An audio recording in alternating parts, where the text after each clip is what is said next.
More than 20 years ago, beloved West Coast rapper Tupac Shakur was shot down in Las Vegas, marking the death of a great and the end of an era. While he was tragically taken from us too soon, the 25-year-old Shakur has had an active post-mortem, headlining at Coachella in holographic form and sparking some of the greatest conspiracy theories in pop culture history. The question of who killed Tupac, a trusty conversation topic across college dorm rooms and Twitter feeds, has gone unanswered for over 2 decades, but not for lack of trying. One well-worn theory is that the FBI shot Tupac, and were also responsible for Biggie Smalls' murder 6 months later. Less cynical fans would like to think that Biggie and Tupac, while enemies by the end of their short lives, have been reunited in fake death and are enjoying a permanent vacation in a secluded town in New Zealand. If the idea of two of America's greatest rappers denouncing their fame and fortune to become unemployed Kiwis sounds far-fetched to you, you're not alone. Former LAPD cop Greg Kading believes that Sean Combs hired $1 million hitman to take out Pac, and that Death Row Records' Suge Knight, who was in the car with the rapper the night he was murdered, retaliated by ordering the attack on the Notorious B.I.G. Then again, some backseat detectives believe that Knight was actually responsible for Tupac's murder himself, with rumors swirling that the rapper was planning to leave Death Row Records and start his own label. Controversial former NWA manager Jerry Heller, now deceased, confirmed in a 2015 interview that Suge Knight unquestionably put the hit out on Shakur, adding, "I think Suge got what he deserved."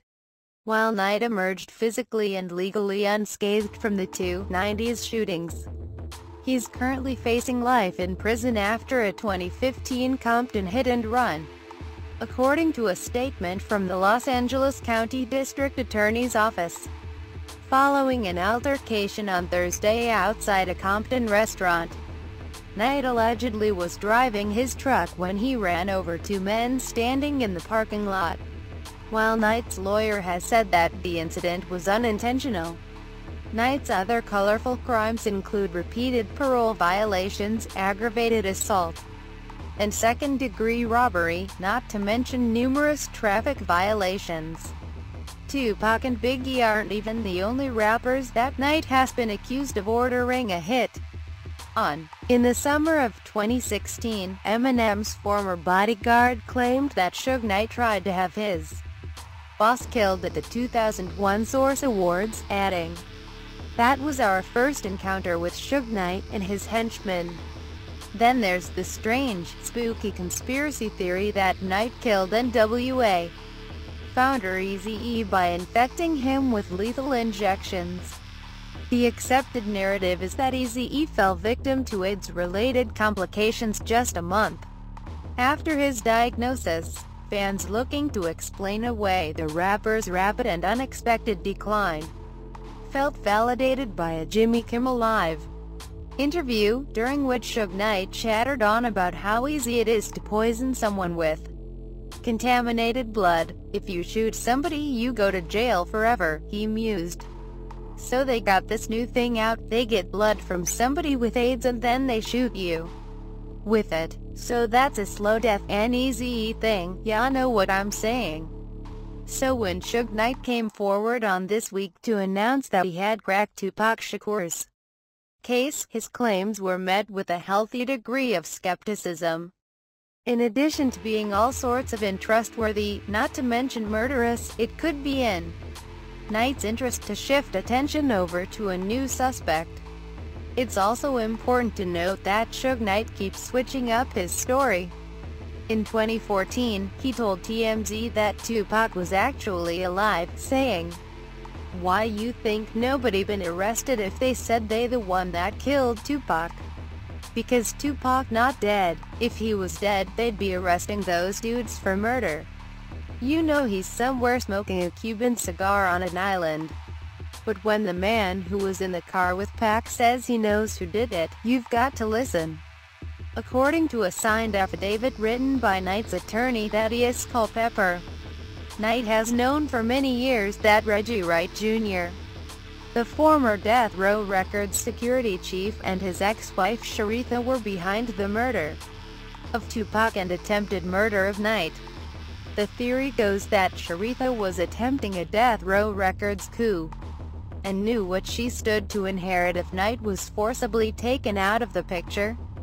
Sharitha allegedly enlisted the help of Wright Jr., and the rest is highly disputed history. According to the Daily Mail, Knight's admission was inspired by a new documentary, Tupac Assassination: Battle for Compton. The documentary also claims that Suge Knight was the true target of the Las Vegas shooting. Co-director Richard Bond explains that while we were working on the movie, we gave the salient points of the book Tupac 187 The Red Knight to Thaddeus Culpepper, who read them to Suge Knight. Now, Knight is more or less confirming that those salient points are true. A spokesperson for the film told Music News that not only did Knight confirm the events as portrayed in Compton, which portrayed Knight was the intended target and Shakura's collateral damage, as true, but also goes on to allege that these 1996 events may have been the first in a history of attempts on Knight's life, culminating in the recent attempted killing of Knight at the 108K club in Los Angeles, where Knight was shot 6 times. This is a double-duty confession for Knight. If he claims that he was the actual target back in 1996, it could bolster his argument that he was the victim of a second murderous plot, the One Oak shooting, in 2014. In 2016 court papers, Knight alleged that Dr. Dre hired gunmen to shoot him at the One Oak nightclub in West Hollywood during Chris Brown's pre-VMAs party. Knight was shot 6 times during the incident. When asked for a response by TMZ, Dr. Dre insisted that the claim was ridiculous. His representative responded to Dr. Dre's suit with an even sassier comment. Given that Dre has had zero interaction with Suge since leaving Death Row Records in 1996, we hope that Suge's lawyer has lots of malicious prosecution insurance. So while there's a strong argument to be made that the hip-hop community would love to shut Suge Knight up, there's no definitive proof that Dre or Sharitha and Wright Jr. actually took matters into their own hands.